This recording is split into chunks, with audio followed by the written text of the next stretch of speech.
A Christmas Carol by Charles Dickens. Stave 2, the first of three spirits. When Scrooge awoke, it was so dark that looking out of bed he could scarcely distinguish the transparent window from the opaque walls of his chamber. He was endeavoring to pierce the darkness with his ferret eyes when the chimes of a neighboring church struck the 4 quarters, so he listened for the hour. To his great astonishment, the heavy bell went on from 6 to 7, and from 7 to 8, and regularly up to 12, then stopped. 12!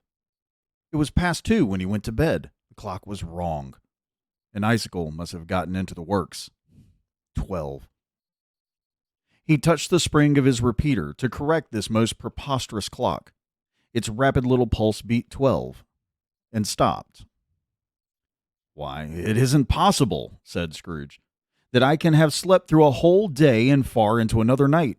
It isn't possible that anything has happened to the sun, and this is 12 at noon." The idea being an alarming one, he scrambled out of bed and groped his way to the window. He was obliged to rub the frost off with the sleeve of his dressing gown before he could see anything, and could see very little then. All he could make out was that it was still very foggy and extremely cold, and that there was no noise of people running to and fro and making a great stir, as there unquestionably would have been if night had beaten off bright day and taken possession of the world. This was a great relief, because 3 days after sight of this first of exchange pay to Mr. Ebenezer Scrooge or his order, and so forth, would have become a mere United States security if there were no days to count by. Scrooge went to bed again and thought, and thought, and thought it over and over and over, and could make nothing of it. The more he thought, the more perplexed he was, and the more he endeavored not to think, the more he thought. Marley's ghost bothered him exceedingly.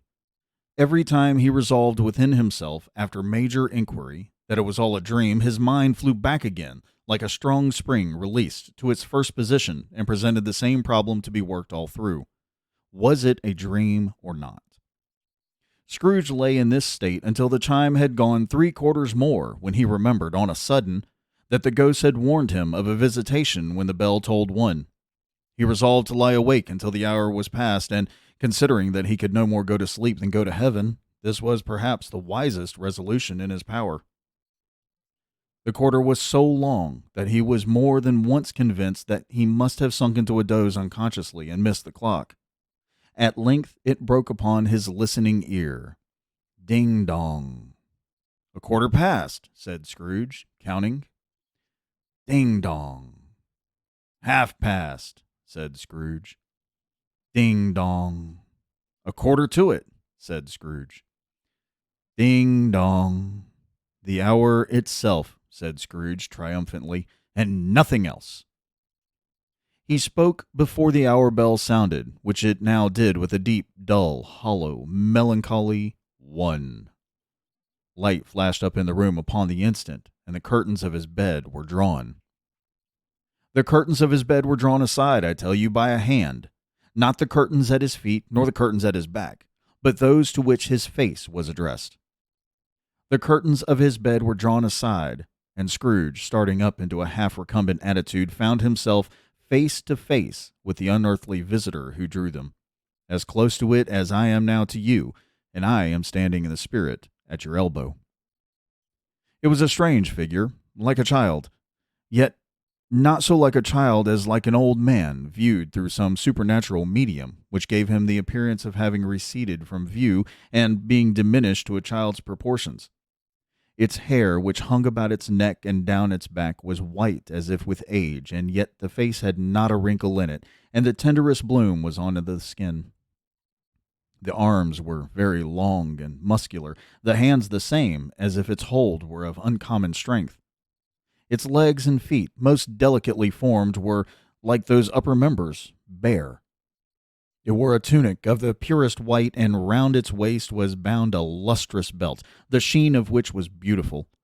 It held a branch of fresh green holly in its hand, and, in singular contradiction of that wintry emblem, had its dress trimmed with summer flowers. But the strangest thing about it was that from the crown of its head there sprung a bright, clear jet of light by which all this was visible, and which was doubtless the occasion of its using, in its duller moments, a great extinguisher for a cap, which it now held under its arm. Even this, though, when Scrooge looked at it with increasing steadiness, was not its strangest quality. For as its belt sparkled and glittered now in one part and now in another, and what was light one instant and at another time was dark, so the figure itself fluctuated in its distinctness, being now a thing with one arm, now one leg, now with 20 legs, now a pair of legs without a head, now a head without a body, of which dissolving parts no outline would be visible in the dense gloom wherein they melted away. And in the very wonder of this, it would be itself again, distinct and clear as ever. "Are you the spirit, sir, whose coming was foretold to me?" asked Scrooge. "I am." The voice was soft and gentle, singularly low, as if instead of being so close behind him, it were at a distance. "Who and what are you?" Scrooge demanded. "I am the ghost of Christmas past." "Long past?" inquired Scrooge, observant of its dwarfish nature. "No, your past." Perhaps. Scrooge could not have told anybody why, if anybody could have asked him, but he had a special desire to see the spirit in his cap, and begged him to be covered. "What?" exclaimed the ghost. "Would you so soon put out with worldly hands the light I give? Is it not enough that you were one of those whose passions made this cap and forced me through whole trains of years to wear it low upon my brow?" Scrooge reverently disclaimed all intention to offend or any knowledge of having willfully bonneted the spirit at any period of his life. He then made bold to inquire what business brought him here. "Your welfare," said the ghost. Scrooge expressed himself much obliged, but could not help thinking that a night of unbroken rest would have been more conducive to the end. The spirit must have heard him thinking, for it said immediately, "Your reclamation, then. Take heed." It put out its strong hand as it spoke and clasped him gently by the arm. "Rise and walk with me." It would have been in vain for Scrooge to plead that the weather and the hour were not adapted to pedestrian purposes, that bed was warm and the thermometer a long way below freezing, that he was clad but lightly in his slippers, dressing gown, and nightcap, and that he had a cold upon him at the time. The grasp, though, was gentle as a woman's hand and was not to be resisted. He rose, but finding that the spirit made way towards the window, clasped his robe in supplication. "I am a mortal," Scrooge remonstrated, "and liable to fall." "Bear but a touch of my hand there," said the spirit, laying it upon his heart, "and you shall be upheld in more than this." As the words were spoken, they passed through the wall and stood upon an open country road with fields on either side. The city had vanished. Not a vestige of it was to be seen. The darkness and the mist had vanished with it, for it was a clear, cold winter day with snow upon the ground. "Good heavens!" said Scrooge, clasping his hands together as he looked about him. "I was bred in this place. I was a boy here." The spirit gazed upon him mildly. Its gentle touch, though it had been light and instantaneous, appeared still present to the old man's sense of feeling. He was conscious of 1,000 odors floating in the air, each one connected with 1,000 thoughts and hopes and joys and cares long, long forgotten. "Your lip is trembling," said the ghost. "And what is that upon your cheek?" Scrooge muttered with an unusual catching in his voice that it was a pimple, and begged the ghost to lead him where he would. "You recollect the way?" inquired the spirit. "Remember it!" cried Scrooge with fervor. "I could walk it blindfold." "Strange to have forgotten it for so many years," observed the ghost. "Let us go on." They walked along the road, Scrooge recognizing every gate and post and tree, until a little market town appeared in the distance, with its bridge, its church, and winding river. Some shaggy ponies now were seen trotting towards them with boys upon their backs, who called to the other boys in country gigs and carts driven by farmers. All these boys were in great spirits and shouted to each other until the broad fields were so full of merry music that the crisp air laughed to hear it. "These are but shadows of the things that have been," said the ghost. "They have no consciousness of us." The jocund travelers came on, and as they came, Scrooge knew and named them, every one. Why was he rejoiced beyond all bounds to see them? Why did his cold eye glisten and his heart leap up as they went past? Why was he filled with gladness when he heard them give each other Merry Christmas as they parted at crossroads and byways for their several homes? What was Merry Christmas to Scrooge? Out upon Merry Christmas! What good had it ever done to him? The school is not quite deserted, said the ghost.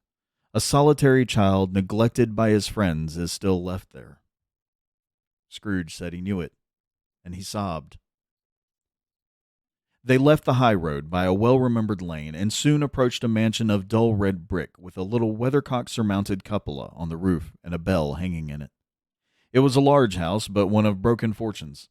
For the spacious offices were little used, their walls were damp and mossy, their windows broken, and their gates decayed.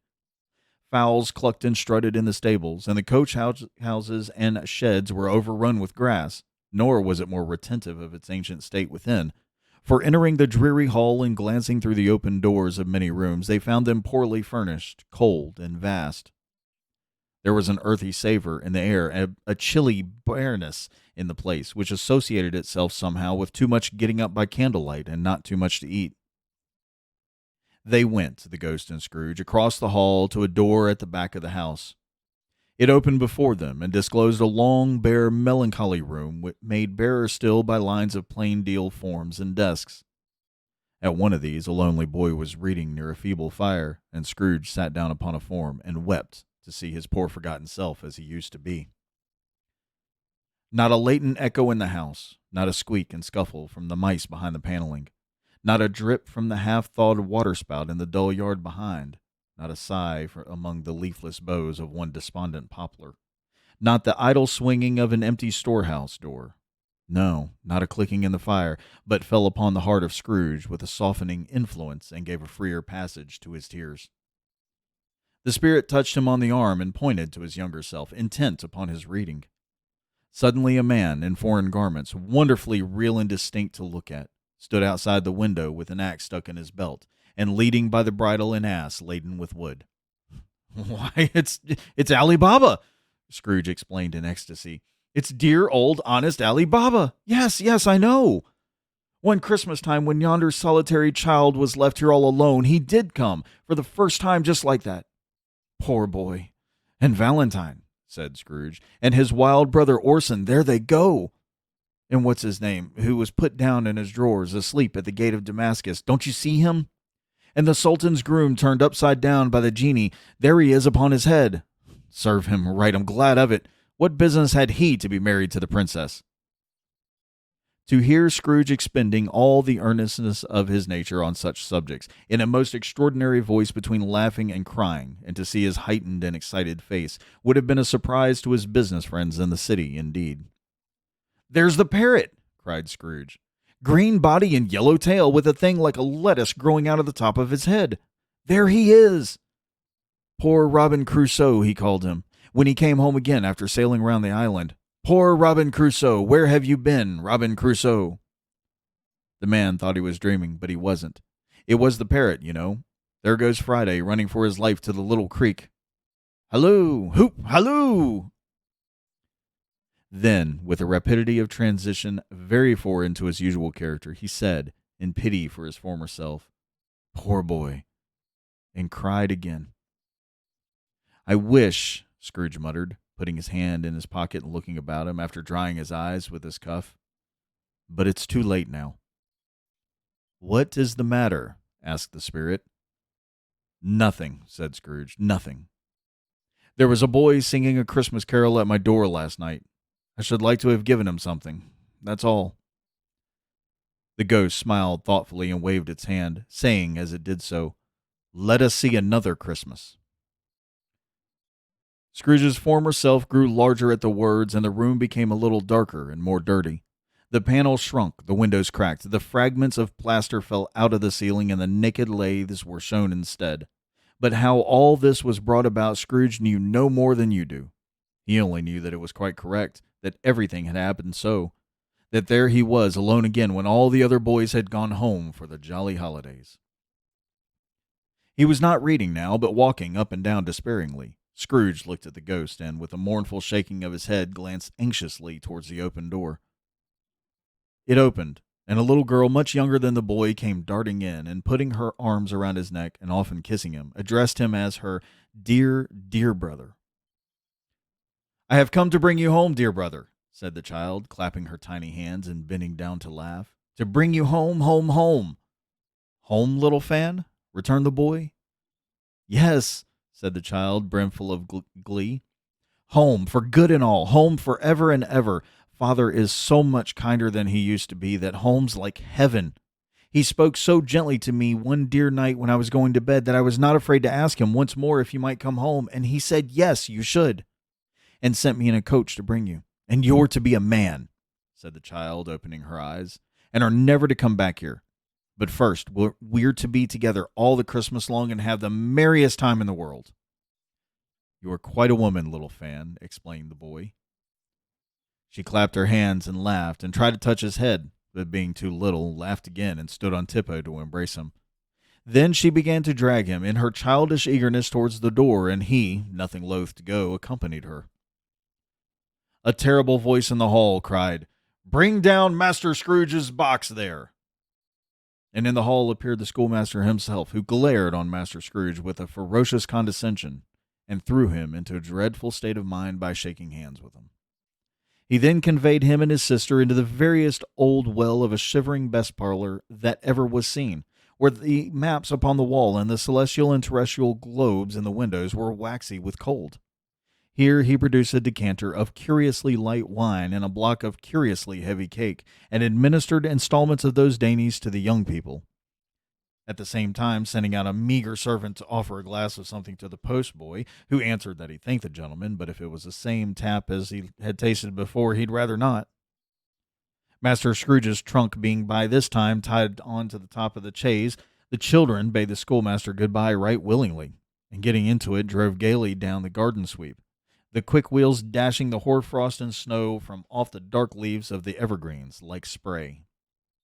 "Always a delicate creature whom a breath might have withered," said the ghost, "but she had a large heart." "So she had," cried Scrooge. "You're right. I will not gainsay it, spirit. God forbid."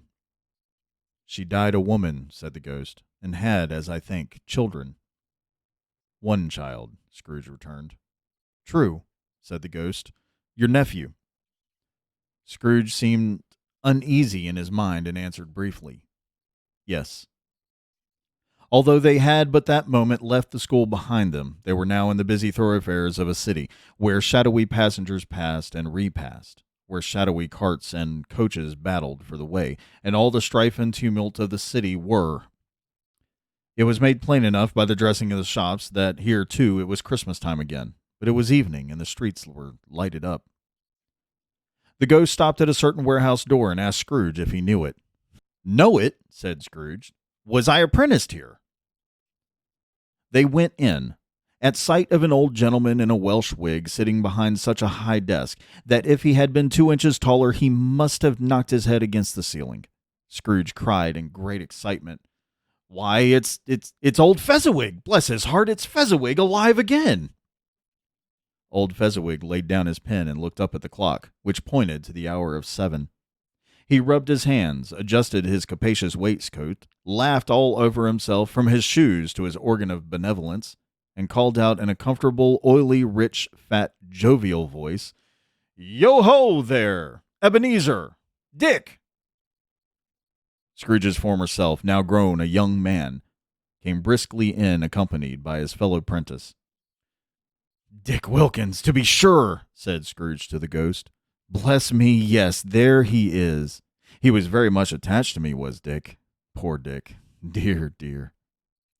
"Yo-ho, my boys," said Fezziwig. "No more work tonight. Christmas Eve, Dick. Christmas, Ebenezer. Let's have the shutters up," cried old Fezziwig with a sharp clap of his hands, "before a man can say Jack Robinson." You wouldn't believe how those two fellows went at it. They charged into the street with the shutters. 1, 2, 3. Had 'em up in their places. 4, 5, 6. Barred 'em and pinned 'em. 7, 8, 9. and came back before you have got to 12, panting like racehorses. Hilly-ho!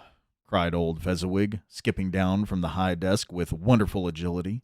Clear away, my lads, and let's have lots of room here. Hilly-ho, Dick! Cheer up, Ebenezer! Clear away! There was nothing they wouldn't have cleared away or couldn't have cleared away, with old Fezziwig looking on. It was done in a minute. Every movable was packed off as if it were dismissed from public life for evermore. The floor was swept and watered, the lamps were trimmed, fuel was heaped upon the fire, and the warehouse was as snug and warm and dry and bright a ballroom as you would desire to see upon a winter's night. In came a fiddler with a music book and went up to the lofty desk and made an orchestra of it, and tunes like 50 stomach aches. In came Mrs. Fezziwig, one vast substantial smile. In came 3 Miss Fezziwigs, beaming and lovable. In came the 6 young followers whose heart they broke. In came all the young men and women employed in the business. In came the housemaid with her cousin, the baker. In came the book with her brother's particular friend, the milkman. In came the boy from over the way, who was suspected of not having board enough from his master, trying to hide himself behind the girl from next door, but one who was proved to have had her ears pulled by her mistress. In they all came, one after another, some shyly, some boldly, some gracefully, some awkwardly, some pushing, some pulling. In they all came, anyhow and everyhow. Away they all went, 20 couple at once, hands half round and back again the other way, down the middle and up again, round and round in various stages of affectionate grouping. Old top couple always turning up in the wrong place. A new top couple starting off again as soon as they got there. All top couples at last, and not a bottom one to help them. When this result was brought about, old Fezziwig, clapping his hands to stop the dance, cried out, "Well done!" And the fiddler plunged his hot face into a pot of porter, especially provided for that purpose. But scorning rest upon his reappearance, he instantly began again, though there were no dancers yet, as if the other fiddler had been carried home, exhausted, on a shutter, and he were a brand new man resolved to beat him out of sight or perish. There were more dances, and there were forfeits, and more dances, and there was cake, and there was negus, and there was a great piece of cold roast, and there was a great piece of cold boiled, and there were mince pies and plenty of beer. But the great effect of the evening came after the roast and boiled, and when the fiddler, an artful dog, mind, the sort of man who knew his business better than you or I could have told it him, struck up Sir Roger de Coverley. The old Fezziwig stood out to dance with Mrs. Fezziwig. Top couple, too, with a good stiff piece of work cut out for them. 3 or 4 and 20 pair of partners, people who were not to be trifled with, people who would dance, and had no notion of walking. But if they had been twice as many, 4 times, old Fezziwig would have been a match for them, and so would Mrs. Fezziwig. As to her, she was worthy to be his partner in every sense of the term, and that's not high praise. Tell me higher, and I'll use it. A positive light appeared to issue from Fezziwig's calves. They shone in every part of the dance like moons. You couldn't have predicted at any given time what would have become of them next. And when old Fezziwig and Mrs. Fezziwig had gone all through the dance, advance and retire, both hands to your partner, bow and curtsy, corkscrew, thread the needle, and back again to your place, Fezziwig cut so deftly that he appeared to wink with his legs, and came upon his feet again without a stagger. When the clock struck 11, this domestic ball broke up. Mr. and Mrs. Fezziwig took their stations, one on either side of the door, and shaking hands with every person individually as he or she went out, wished him or her a Merry Christmas. When everybody had retired but the 2 prentices, they did the same to them, and thus the cheerful voices died away, and the lads were left to their beds, which were under a counter in the back shop. During the whole of this time, Scrooge had acted like a man out of his wits. His heart and soul were in the scene, and with his former self. He corroborated everything, remembered everything, enjoyed everything, and underwent the strangest agitation. It was not until now, when the bright faces of his former self and Dick were turned from them, that he remembered the ghost, and became conscious that it was looking full upon him, while the light upon its head burnt very clear. "A small matter," said the ghost, "to make these silly folks so full of gratitude." "Small!" echoed Scrooge. The spirit signed to him to listen to the two apprentices, who were pouring out their hearts in praise of Fezziwig, and when he had done so, said, "Why, is it not? He has spent but a few pounds of your mortal money, 3 or 4 perhaps. Is that so much that he deserves this praise?" "It isn't that," said Scrooge, heated by the remark, and speaking unconsciously like his former, not his latter self. "It isn't that, spirit. He has the power to render us happy or unhappy, to make our service light or burdensome, a pleasure or a toil. Say that his power lies in words and looks, in things so slight and insignificant that it is impossible to add and count 'em up. What then? The happiness he gives is quite as great as if it cost a fortune." He felt the spirit's glance and stopped. "What is the matter?" asked the ghost. "Nothing particular," said Scrooge. "Something, I think," the ghost insisted. "No," said Scrooge, "no. I should like to be able to say a word or two to my clerk just now. That's all." His former self turned down the lamps as he gave utterance to the wish, and Scrooge and the ghost again stood side by side in the open air. "My time grows short," observed the spirit. "Quick!" This was not addressed to Scrooge or to anyone whom he could see, but it produced an immediate effect. For again Scrooge saw himself. He was older now, a man in the prime of his life. His face had not the harsh and rigid lines of later years, but it had begun to wear the signs of care and avarice. There was an eager, greedy, restless motion in the eye, which showed the passion that had taken root, and where the shadow of the growing tree would fall. He was not alone, but sat by the side of a fair young girl in a mourning dress, in whose eyes there were tears, which sparkled in the light that shone out of the ghost of Christmas past. "It matters little," she said, softly, "to you, very little. Another idol has displaced me, and if it can cheer and comfort you in time to come, as I would have tried to do, I have no just cause to grieve." "What idol has displaced you?" he rejoined. "A golden one." "This is the even-handed dealing of the world," he said. "There is nothing on which it is so hard on poverty, and there is nothing it professes to condemn with such severity as the pursuit of wealth." "You fear the world too much," she answered gently. "All your other hopes have merged into the hope of being beyond the chance of its sordid reproach. I have seen your nobler aspirations fall off one by one until the master passion, gain, engrosses you. Have I not?" "What then?" he retorted. "Even if I have grown so much wiser, what then? I am not changed towards you." She shook her head. "Am I?" "Our contract is an old one. It was made when we were both poor and content to be so until, in good season, we could improve our worldly fortune by our patient industry. You are changed. When it was made, you were another man." "I was a boy," he said impatiently. "Your own feeling tells you that you were not what you are," she returned. "I am. That which promised happiness when we were one in heart is fraught with misery now that we are two. How often and how keenly I have thought of this, I will not say. It is enough that I have thought of it and can release you." "Have I ever sought release?" "In words? No, never." "In what then?" "In a changed nature, in an altered spirit, in another atmosphere of life, another hope as its great end. In everything that made my love of any worth or value in your sight. If this had never been between us," said the girl, looking mildly but with steadiness upon him, "tell me, would you seek me out and try to win me now?" "No." He seemed to yield to the justice of the supposition in spite of himself, but he said with a struggle, "You think not." "I would gladly think otherwise if I could," she answered. "Heaven knows, when I have learned a truth like this, I know how strong and irresistible it must be. But if you were free today, tomorrow, yesterday, can even I believe that you would choose a dowerless girl, you who, in your very confidence with her, weigh everything by gain, or, choosing her, if for a moment you were false enough to your one guiding principle to do so, do I not know that your repentance and regret would surely follow?" "I do, and I release you, with a full heart for the love of him you once were." He was about to speak, but with her head turned from him, she resumed, "You may. The memory of what is past half makes me hope you will have pain in this.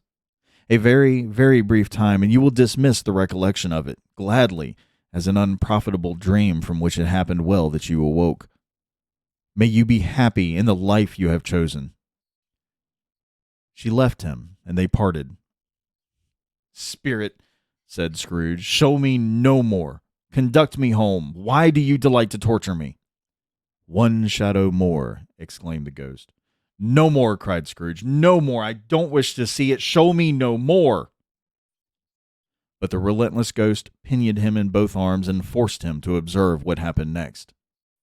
They were in another scene and place, a room not very large or handsome, but full of comfort. Near to the winter fire sat a beautiful young girl, so like that last that Scrooge believed it was the same, until he saw her, now a comely matron, sitting opposite her daughter. The noise in this room was perfectly tumultuous, for there were more children there than Scrooge in his agitated state of mind could count, and unlike the celebrated herd in the poem, they were not 40 children conducting themselves like one, but every child was conducting itself like 40. The consequences were uproarious beyond belief, but no one seemed to care. On the contrary, the mother and daughter laughed heartily and enjoyed it very much, and the latter, soon beginning to mingle in the sports, got pillaged by the young brigands most ruthlessly. What would I not have given to be one of them, though I never could have been so rude? No, no. I wouldn't for the wealth of all the world have crushed that braided hair and torn it down, and for the precious little shoe I wouldn't have plucked it off, God bless my soul, to save my life. As to measuring her waist in sport as they did, bold young brood, I couldn't have done it. I should have expected my arm to have grown round it for a punishment, and never come straight again. And yet I should have dearly liked, I own, to have touched her lips, to have questioned her, that she might have opened them, and to have looked upon the lashes of her downcast eyes, and never raised a blush. To have let loose waves of hair, an inch of which would be a keepsake beyond price. In short, I should have liked, I do confess, to have had the lightest license of a child, and yet to have been man enough to know its value. But now a knocking at the door was heard, and such a rush immediately ensued that she, with a laughing face and plundered dress, was borne towards it in the center of a flushed and boisterous group just in time to greet the father, who came home attended by a man laden with Christmas toys and presents. Then the shouting and the struggling and the onslaught that was made on the defenseless porter, the scaling him with chairs for ladders to dive into his pockets, despoil him of brown paper parcels, hold on tight by his cravat, hug him round his neck, pommel his back, and kick his legs in irrepressible affection. The shouts of wonder and delight with which the development of every package was received, the terrible announcement that the baby had been taken in the act of putting a doll's frying pan into his mouth and was more than suspected of having swallowed a fictitious turkey glued on a wooden platter. The immense relief of finding this a false alarm. The joy and gratitude and ecstasy. They are all indescribable alike. It is enough that by degrees the children and their emotions got out of the parlor, and by one stair at a time up to the top of the house where they went to bed, and so subsided. And now Scrooge looked on more attentively than ever when the master of the house, having his daughter leaning fondly on him, sat down with her and her mother at his own fireside. And when he thought that such another creature, quite as graceful and as full of promise, might have called him father, and had been a springtime in the haggard winter of his life, his sight grew very dim indeed. Belle, said the husband, turning to his wife with a smile, I saw an old friend of yours this afternoon. Who was it? Guess. How can I? Tut, don't I know? She added in the same breath, laughing as he laughed. Mr. Scrooge. Mr. Scrooge it was. I passed his office window, and as it was not shut up, and he had a candle inside, I could scarcely help seeing him. His partner lies upon the point of death, I hear, and there he sat alone, quite alone in the world, I do believe. Spirit, said Scrooge in a broken voice, remove me from this place. I told you these were shadows of the things that have been, said the ghost. That they are what they are, do not blame me. Remove me, Scrooge explained. I cannot bear it. He turned upon the ghost, and seeing that it looked upon him with a face in which in some strange way there were fragments of all the faces it had shown him, wrestled with it. "Leave me. Take me back. Haunt me no longer." In the struggle, if that can be called a struggle, in which the ghost, with no visible resistance on its own part, was undisturbed by any effort of its adversary, Scrooge observed that its light was burning high and bright, and dimly connecting that with its influence over him, he seized the extinguisher cap, and by a sudden action pressed it down upon its head. The spirit dropped beneath it, so that the extinguisher covered its whole form, but though Scrooge pressed it down with all his force, he could not hide the light, which streamed from under it in an unbroken flood upon the ground. He was conscious of being exhausted and overcome by an irresistible drowsiness, and further, of being in his own bedroom. He gave the cap a parting squeeze, in which his hand relaxed, and had barely time to reel to bed before he sank into a heavy sleep. And that concludes Stave 2 of A Christmas Carol by Charles Dickens. And let me just say, this is the second time I've read it today, because the first time the audio was completely messed up.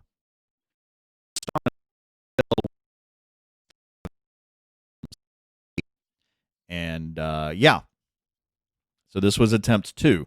And I'm tired, and I think there were a couple of points where I had to stop because I felt like I was going to fall asleep. I had lunch. What can I say? It's the after lunch coma feeling. I'm hoping to get the last 3 done in the next 3 weeks, probably the next 4 weeks. I'm not sure if I'm going to do this again on the 28th, because I'll be doing my final Extra Life charity stream on, let me just double check that date. I'm fairly certain it is the 28th. Yes, on November 28th, starting at 10 a.m. Eastern, 10 a.m. Eastern, running to midnight. We're going to be playing all kinds of community games, things like Phasmophobia, Among Us, golf with your friends, maybe even throw in some Dead by Daylight or Overwatch. We'll see. It's 14 hours to raise money for kids. We're going to see what we can make happen. That's basically how that's going to work out.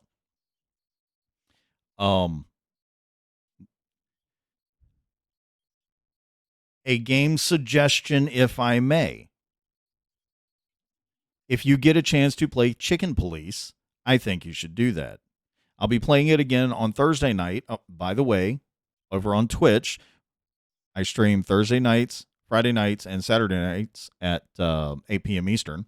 So this coming Thursday night, we'll be playing Chicken Police again. And if you like a film noir atmosphere, a film noir visual journey with some pretty good jazz music and some very punny conversations, give it a try. I'll go ahead and drop a Green Man Gaming affiliate link down in the description. If you're interested, go take a look. Trust me, if your sense of humor jibes with innuendos and puns, I think you're going to love it. Friday night at 8 p.m. Eastern, I'm going to be streaming my first sponsored stream. It is for Vikings War of Clans. And if you can be there, that would be absolutely amazing. One thing is you have to download and create a new account with a link that I'm not going to have active until Friday. What else can I say? That's about it. So, that being said, if you want to stay up to date on what's going on, don't be afraid to follow me on Twitter. There's a Discord link down in the description if you want more interaction. I don't mind. Seriously, we've got a very diverse and crazy group of people in there. Just and again, maybe I say it too much, but thank you and thank you and thank you. And I appreciate the fact that you guys, watch these, that you guys hang out with me on Twitch for as long as you do. It's something that I never really expected, but it's something that I definitely don't want to ever take for granted either, because you guys are special. All right, just you guys are special. That's all there is to it. Here's the point in the video where I'm going to say there's a subscribe button there. There's a playlist over there. You can click the notification button if you want to know. Again, thank you, thank you, thank you. And don't forget to catch the next part of this next Sunday.